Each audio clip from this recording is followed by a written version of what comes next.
তবু দলের প্রতি অনুগত থেকেছি এবং 1 ইঞ্চিও নড়িনি। তিনি আরো বলেন, আগামী দিনে ভারপ্রাপ্ত চেয়ারম্যান তারেক রহমানের নেতৃত্বে বিএনপির 31 দফা বাস্তবায়নের আপ্রাণ লড়াই চালিয়ে যাব।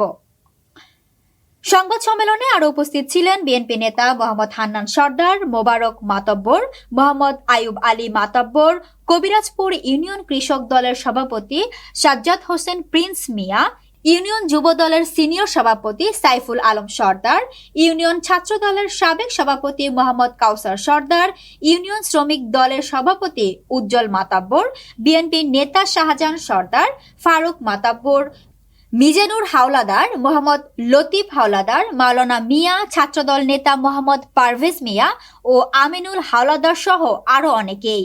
সংবাদ সম্মেলনে বক্তারা অভিযোগ করেন, বিএনপির ভেতর কিছু প্রভাবশালী নেতা দলের আদর্শ থেকে সরে গিয়ে আওয়ামী লীগের স্বার্থে কাজ করছেন।